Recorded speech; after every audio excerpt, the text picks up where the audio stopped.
atau bersilaturahmi kepada guru saya pribadi. Ya Allah.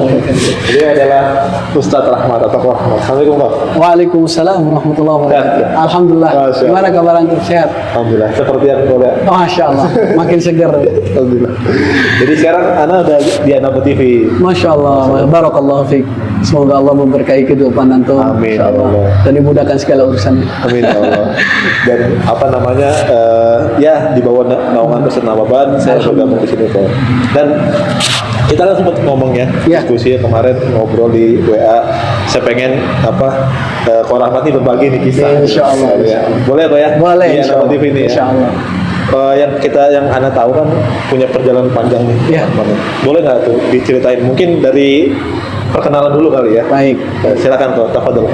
Bismillahirrahmanirrahim. Assalamualaikum warahmatullahi wabarakatuh. Waalaikumsalam. Alhamdulillahilladzi ansha'a wa bara wa khalaqal ma'a wa thara wa 'abada'a kulla syai'in wa dhara la yaghibu an basarihi saghirun namal fil laili idza sara la ya'zubu an ilmihi mithqalu dharratin fil ardi wa la fis sama' lahu ma fis samawati wa ma fil ardi wa ma bainahuma wa ma tahta as-sara wa usalli wa usallim ala nabiyyina Muhammadin al-mab'usi fi ummil qura wa ala sahibihi fil ghari Abi Bakrin bila mira. Amma ba'd, alhamdulillah. Yang pertama-tama puja dan puji syukur kita hadirkan kehadiran Allah Subhanahu wa taala yang telah memberikan Masya Allah kesempatan keluangan waktu sehingga bisa dikunjungi oleh tim An-Naba TV. Ya, mudah-mudahan menjadi TV yang mensiarkan dakwah Islamiyah semakin meluas ke depannya insyaallah. Dan alhamdulillah yang kedua kita bersyukur kepada Allah Subhanahu wa taala kita masih diberikan kesehatan kok ya. Amin. Keluarga kita masih dijaga oleh Allah Subhanahu wa taala di tengah-tengah kehidupan modern seperti ini, banyaknya pergaulan yang merusak anak-anak kita. Mudah-mudahan Allah jaga keluarga Amin. kita.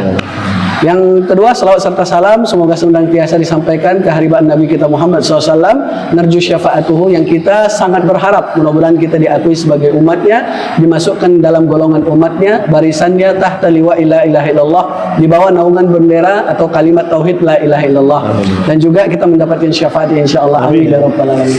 Baik pemirsa jamaah ya An-Naba TV yang dimuliakan Allah Subhanahu wa taala, perkenalkan nama saya Rahmat Hidayat atau bisa dipanggil Koh Sun Hua. Iya, Koh Sun Hua bukan Sun Gokong ya. Koh Sun Hua, alhamdulillah. Nah, alhamdulillah sebagaimana tadi disampaikan Ko Adam bahwa kami ini sebelumnya sudah saling kenal. Alhamdulillah bersilaturahim jalan terus. Namun beliau meminta kepada saya waktu untuk bisa berbagi cerita. Ya setidaknya bisa memotivasi bagi orang-orang yang mendengarkan hari ini insyaallah. Ya, nama saya Rahmat Hidayat, dipanggil Wang Sunwa, 5 bersaudara kok saya. 5 bersaudara, paling kecil Bontot. Ya alhamdulillah asli Medan, ya. Kemudian besar di Medan, saya ngerantau ke Jakarta. Dan alhamdulillah saya masuk Islam tahun 2005. 2005 saya masuk Islam di umur 13 tahun. Menjelang kelas 1 SMP, masuk SMP lah saat itu. Namun dari sebelumnya memang sudah tertarik dengan Islam, dengan banyak cerita dan pengalaman yang saya dapatkan, di antaranya adalah mendengarkan azan di asyhadu anna Muhammadur Rasulullah. Itu ada getaran di hati yang menyejukkan hati, menenangkan hati. Walaupun saya belum paham makna dan artinya, ya saya hiraukan. Dan alhamdulillah di antaranya juga salah satu perantara wasilah mendapatkan hidayah itu saya mendengar azan di asyhadu anna Muhammad Rasulullah. Nah, ketika itu pas itu lagi duduk ada teman lah Islam kan, pas Ramadan datang. Kemudian saya ya teman join lah, teman dekat gitu ya. Ya, kemudian kita jalan bareng kan. Dia mau ke masjid tarawih, saya ikut. Ya ikut-ikutan kawan setia lah kan gitu. Ikutlah ke masjid. Sampai di masjid saya duduk karena pakai celana segini kan. Waktu itu masih agama saya Buddha kan. Duduk di depan. Terus saya duduk di sana. Duduk di sana itu, nah saya nungguin dia. Begitu sambil nungguin, udah kita ngobrol nungguin dia selesai. Saya dengar azan di asyhadu anna Muhammadar Rasulullah.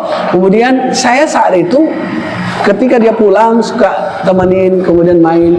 Sampai akhirnya saya terpikir, kenapa? Ada apa keistimewaan dari bulan puasa itu? Gitu. Akhirnya saya coba puasa. Saya punya ibu angkat di Medan, marganya Pasar Ibu, ya, Ibu Hajanisma kan. Nah itu saya banyak bertanya lah tentang Islam sama beliau dan udah dekat gitu ya, karena cucunya itu teman saya. Kita ngobrol panjang. Saya tertarik dengan puasa Ramadan ini. Padahal di agama kita sebelumnya diajarkan puasa juga, namun hanya berbeda caranya dan syariatnya. Tapi nggak pernah diajarin sama ayah saya, nggak pernah dikasih tahu. Emang ayah tuh aktif di agama? Ayah saya diaktif di agama Buddha. Suhu kan. Kalau orang Medan bilang suhu itu ya. Jadi kayak ngobatin orang atau ada orang-orang nanya tentang hal-hal ya gaib sifatnya lah gitu kan. Namun ya di situ saya banyak belajar juga. Di rumah itu ada banyak patung-patung yang setiap hari orang datang untuk menyembahnya, kemudian melakukan ritual-ritual dengan keyakinan agama mereka masing-masing kan gitu ya. Namun saya 5 bersaudara ini kok, 5 bersaudara paling kecil. Sampai ketika saya tahu tadi tertarik dengan Islam karena ikut teman ke masjid, kemudian dengar azan, dan saya puasa belajar. Boleh nggak coba? Puasa saya 1 hari, full. 1 hari lolos, 2 hari semakin tertarik dan tenang, ada perasaan yang nyaman di hati gitu kan. Sampai akhirnya 1 bulan. Masya Allah. Iya, walaupun itu saya sembunyi-sembunyi dari orang tua. Tapi orang tua sebenarnya tahu ya bahwa saya itu kenapa karena anak-anak kecil lah biasanya paling kecil dicariin untuk makan. Kok ini semua nggak pulang-pulang, disuruh makan nggak pernah mau makan selama ini gitu kan kalau di siang. Tapi malam saya makan. Nah supaya untuk menghindari ketahuan tadi kan. Tapi mungkin sudah tahu karena tahu pun mereka nggak marah karena ada ajaran puasa juga gitu kan. Mungkin belum tahu kalau saya itu pengen tertarik masuk Islam kan, hanya sekedar puasa. Nah, tahun depan singkat ceritanya sama kok. Teman saya ke sana, saya dengar lagi di masjid itu di dekat rumah. Saya Medan Jalan PWS Gatot Subroto. Nah, itu saya dengar di azan asyhadu anna Muhammadar Rasulullah ada yang membuat saya semakin merinding dari kalimat yang sama. Padahal saya nggak ngerti, nggak betul-betul nggak ngerti. Mungkin karena suaranya yang merdu, udah saya biarin gitu kan. Tapi ternyata qadarullah ya, Masya Allah, memang dari situ mungkin wasilah pertamanya atau hidayah itu datang. Akhirnya semakin tertarik dan penasaran. Saya ceritakan di ibu angkat saya, Bu, saya kalau teman cucu ibu kan teman saya itu duduk di masjid, kemudian kok dengar asyhadu anna Muhammadar Rasulullah, kok saya merinding. Kenapa ya Bu? Boleh diceritakan. Terus saya puasa, alhamdulillah saya senang gitu. Karena selama ini betul nggak pernah puasa gitu, nggak pernah puasa sama sekali. Nah saya puasa, saya tertarik. Saya bilang, boleh nggak kasih tahu saya apa itu Islam, kemudian ajaran seperti apa. Nah diceritakanlah untuk panjang lebar. Kemudian sama ibu angkat saya lagi. Kemudian diledekin kan, mau masuk Islam katanya. Nanya tentang Islam, enggak, belum. Saya bilang, pengen tahu aja Bu. Saya bilang, ya dari jarak itu saya puasa setahun pertama dan tahun berikutnya 2 tahun. Tahun ketiganya pas saya puasa juga, itu saya kemudian udah tekad karena selama setahun itu saya berpikir terus kan tentang agama Islam dan agama yang sebelumnya saya anut gitu kan. Saya kok merasa nyaman dan ada ketentraman. Setiap kali saya disuruh menyembah terhadap apa yang disembah oleh orang tua saya merasa nggak mau gitu, nggak ada ketenangan jiwa kan gitu. Nah akhirnya saya merasa kok begini aja gitu, dan akhirnya saya berceritalah kepada ibu angkat saya sampai akhir titiknya saya bilang, Bu, saya boleh nggak masuk Islam Bu? Kenapa kamu mau masuk Islam? Emang siapa yang suruh? Kan kamu masih kecil kan? Ya saya tertarik aja Bu, tapi dengan syarat saya masuk Islam saya harus dibimbing. Saya bilang dibimbing, kalau gitu benar kamu mau, nggak ada paksaan. Iya, nggak ada paksaan. Kemudian kata ibu angkat saya, kalau memang mau betul-betul nggak setengah-setengah kalau bahasa kita masuk Islam, nanti ibu carikan pesantren. Apa itu pesantren Bu? Pesantren itu tempat belajar Al-Quran. Saya tahu kan cuma belajar Al-Quran kan. Ternyata begitu masuk belajar bahasa Arab dan lain sebagainya, pusing juga kan awal-awalnya, sempat down juga, takut nggak bisa ngikutin gitu. Tapi qadarullah, Masya Allah, saya terima dan saya bilang, Bu, saya mau. Memang keadaan sendiri saya mau, nggak tanpa paksaan. Tapi saya takut, ayah saya kan suhu, orang yang dipandang di orang-orang di agama Buddha itu gitu kan. Kemudian jamaahnya udah banyak gitu. Saya anak paling kecil. Ini gimana Bu, kalau saya masuk Islam nanti? Udah yakin aja kata ibu angkat saya. Insya Allah Allah akan jaga kamu kalau kamu betul-betul mau niat masuk Islam tapi tanpa paksaan. Nah supaya nggak timbul fitnah, panggil orang tua saya, berjumpa dengan ibu angkat itu, ngobrol, mereka ngobrol awalnya biasa silaturahim kan. Karena kebetulan qadarullah memang rumah ibu angkat saya sama rumah saya itu ayah nggak jauh, tetanggaan. Ngobrol panjang di situ. Ujungnya ibu angkat saya cerita kemauan saya untuk pindah agama. Kaget, ibu saya kan yang hadir, bapak nggak hadir karena sibuk kan ngurusin jamaah-jamaahnya gitu.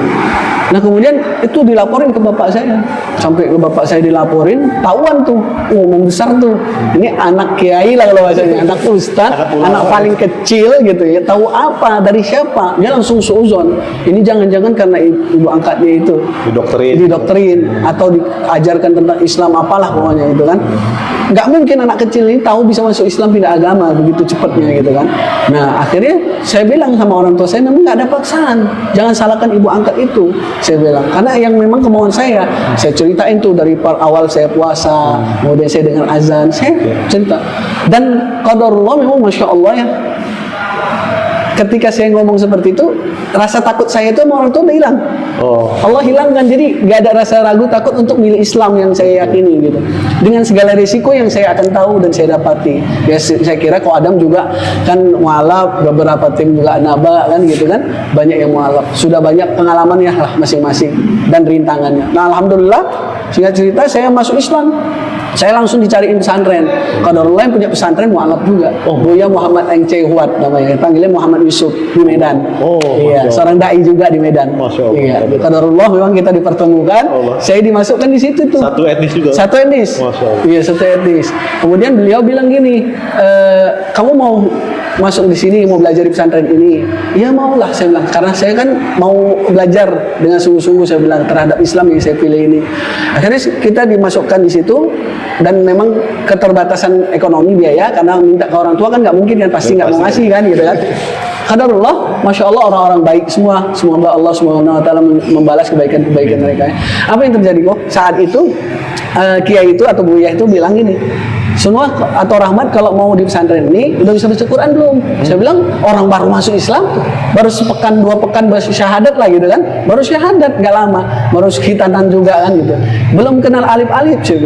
Oh, kalau pesantren itu sebenarnya syaratnya kata kiainya mau masuk pondok di sini minimal harus sudah bisa baca Quran lancar, karena nanti bisa ngikutin yang lain, belajar bahasa Arab, belajar tauhid dan lain sebagainya lah kan gitu. Wah, sempat pesimis nih, berarti saya nggak bisa dong masuknya. Kiai sambil bercanda kan, wah nggak bisa kayaknya, tapi kamu bisa kalau mau katanya, gitu kan, dicanda-candain lah. Gimana itu Kiai? Saya bilang, ya bisa kalau kamu sungguh-sungguh. Kami akan kasih kesempatan kamu beasiswa full gratis 6 tahun di sini, tapi syaratnya harus kejar itu baca Al-Quran dengan lancar selama 2 bulanan lah. Dia bilang, bisa nggak? Saya bilang 2 bulanan berat. Saya bilang alif-alif aja nggak kenal. Ya nggak bisa nih kalau 2 bulan. Dia bilang, ibu angkat saya, kemudian ustaz-ustaz yang ngantarin saya waktu itu yang seneng kan, lihat ada seorang mualaf kan, diantar tetangga-tetangga saya. Udah semua, Rahmat, gak apa-apa, maju aja, ambil. Insya Allah kamu bisa, Allah akan tolong kamu. Nah, satu perkataan ustaz dari pesantren itu bilang, Rahmat, kemauanmu akan mengalahkan kemampuan. Kan sering di channel sebelumnya saya bilang kan, bahwa kemampuanmu akan mengalahkan kemauanmu mengalahkan kemampuanmu. Akhirnya saya berpikir, ini kan kemauan saya ya. Saya harus betul-betul bertekad kan gitu. Kalau udah mau ya harus kan gitu. Akhirnya saya betul-betul niat, ayo bisa. Saya ambil cobaan itu, rintangan itu. Walaupun sedikit pesimis ya sebenarnya, 2 bulan kan gitu, tapi belajar. Dan setiap waktu tidur siang, kan kalau pondok itu tidur cuma sebentar ya, siang setelah sekolah ada tidur sebentar, nanti sebelum asar bangun lagi sampai malam nggak tidur lagi, kecuali waktu malam. Nah saya itu waktu teman-teman tidur, saya tahu diri, saya masih harus ngejar mereka udah belajar bahasa Arab gitu kan, saya belum bisa baca Quran. Akhirnya qadarullah saya ambil waktu siang tidur itu untuk belajar dengan senior, di masjid. Siapa yang bangun nih di masjid nih, yang masih tilawah Quran atau masih ngaji gitu kan, saya samperin, akhi, saya bilang, boleh nggak ajarin saya mau supaya ngejar teman-teman ini, saya masih keterbatasan dalam membaca, ya kan masih berantakan lah pokoknya, alif-alif nggak kenal. Oh iya, alhamdulillah semua senior-senior itu pada baik kan, mendukung saya, kemudian diajarin itu dari nol, kadang sama ustadznya langsung kalau ada ustadz di masjid. Ya saya nggak ngerasa malu karena memang saya kemauan sendiri kan, jadi saya belajar. Qadarullah, singkat cerita, alhamdulillah itu 2 bulan kurang 5 hari, 4 hari lah saya lupa itu. Itu alhamdulillah bisa, walaupun memang makrotnya belum begitu, tapi bisa, tapi belum begitu fasih ya, belum begitu fasih sekali gitu, tapi bisa. Dan tajwidnya juga ya ada agak-agak kekurangan, tapi bisa udah. Gitu. Nah di situ setelah itu bisa, barulah saya belajar untuk tahsin kan gitu, memperbaiki makharijul hurufnya, sifat-sifat huruf itu mulai belajar, ngikutin lah di pesantren. Bisa. Alhamdulillah atas izin Allah semua. Tadi yang saya pegang kemauan mengalahkan kemampuan. Saya betul-betul mau. Dan di situ akhirnya 6 tahun kata kiai saya, nggak apa-apa, kamu dikasih gratis sampai 6 tahun, tapi sungguh-sungguh, dan diminta ngabdi 1 tahun setelah selesai. Alhamdulillah atas izin Allah Subhanahu Wa Taala, pas mau lulusan keluar dari pondok, saya pengen, nggak mau setengah-setengah. Kalau saya keluar dari pondok, kemudian setelah ngabdi setahun, saya mau kemana? Di dunia luar yang gelap kan gitu. Sebenarnya. Saya berpikir lagi, apalagi di Medan waktu itu kan, dengan lingkungan dan pergaulan seperti itu. Jadi saya merasa akan nanti sia-sia 6 tahun saya belajar di pondok itu. Bagaimana cara saya terus belajar terhadap agama Allah ini gitu kan. Saya berdoa aja, ya Allah, saya pengen kuliah ya Allah, kalau bisa di luar negeri di Timur Tengah. Gitu kan. Saya berdoa itu. Dan siapapun saya ketemu, ini kunci bahwa benar doa silahul mukminin tuh. Ya, bahwa doa itu senjata orang mukmin yang terkuat kan. Sampai-sampai saya kalau ketemu orang, saya nggak pernah pandang itu. Mau dia bertato, mau dia apa, mau dia siapa, doain ya. Mudah-mudahan saya bisa lanjut studi, terutama bisa ke Timur Tengah. Masya Allah. Ya, saya nggak tahu. Qadarullah 2012 saya berangkat ke Jakarta karena nelpon Cici waktu itu 2011. Ci, why tak cek kok pakai bahasa Hokkien kan? Saya mau sekolah lagi, boleh nggak Ci? Sekolah apa? Agama. Kata cici saya dengan lembut-lembut kan, bujuk saya, kamu ke Batam dulu, karena cici saya di Batam. Kamu Batam dulu, nanti cici biayain semua segala macam. Ternyata memang ada kemauannya, tanda kutip, untuk menarik saya kembali, gitu kan? Karena adik paling kecil, paling disayang sama kakak sama cici kan gitu. Ayah sempat kaget juga, shock kan. Nah itu dipanggil, mau difasilitasi lah kuliah, kebutuhan pokoknya semuanya dikasih. Tapi saya berpikir lagi, hati kok nggak tenang, kayaknya ada sesuatu gitu. Akhirnya saya menolak dengan baiklah gitu. Saya bilang, Ci, saya pengen kerja dulu lah di Medan, kerja dulu sambil nabung untuk niat kuliah itu. Ternyata kebetulan memang jalannya seperti itu ya, setiap orang berbeda. Saya jalanin kerja 2 tahun, gaji ada tapi nggak terkumpul buat biaya kuliah saat itu. Yang entah wallahu alam ya, memang sudah usaha tapi memang belum waktunya kali ya. Akhirnya saya beranikan diri, sisa duit tabungan ya cukup beli tiket pesawat waktu itu ya, berangkat saya ke Jakarta.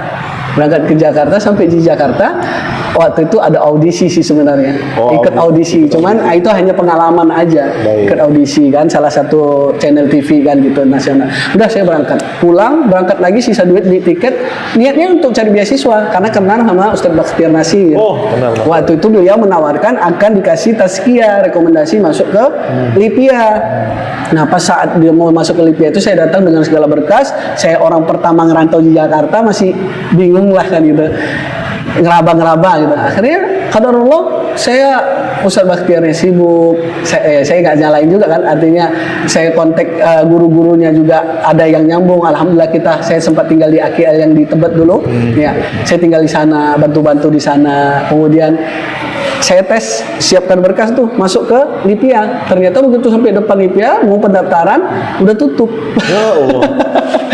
Akhirnya saya ya sudahlah ya Allah, mungkin bukan jalan saya untuk kuliah lagi, untuk studi lagi gitu kan. Tapi akhirnya udahlah, saya kerja lagi tuh di Jakarta sambil ngajar, sambil bantu-bantu. Di Jakarta kerjanya apa? Ya itu waktu itu ngajar ngaji di masjid, bantu-bantu TPA. Ya itu aja. Kemudian bantu teman, ada yang usaha, saya bantu-bantu dagangan kecil-kecil. Apa yang bisa saya kerjakan, karena saya ini orang perantau kan, saya berpikir saya harus bisa dan yakin bahwa Allah itu pasti akan ngasih rezeki buat kita kan. Masya Allah. Dari situ saya terus berdoa dan terus minta doa sama orang-orang siapapun. Karena cita-cita saya pengen belajar di Timur Tengah gitu kan, gimana pun. Dan saya belum tahu pilihannya Mesir, Madinah atau apa. Karena tahu senior saya ada yang beberapa ke Mesir kan, dapat beasiswa sekolah gratis dan lain sebagainya. Akhirnya qadarullah saat itu dari Jakarta bingung mau kemana sambil kerja, sambil cuma berdoa, nabung sempat kuliah di PT IKI. Dapat tuh di Jakarta, waktu Medan kan nggak terkumpul, di Jakarta terkumpul, kuliah di PT IKI Ciputat depan UIN kan. Nah sambil ngafal Quran di situ. Kemudian qadarullah semester pertama teman anak PT IKI itu ngajak dari AKL juga kan, itu ngajak ada pendaftaran beasiswa ke Madinah Muqabalah, bukan di pesantren Darun Najaj. Nah saya ke sana berangkat, sampai di sana itu Masya Allah kita ngajukan berkas, kata beliau panitianya itu udah tutup. Waduh ya Allah, ini kok terjadi lagi sama yang di Lipia.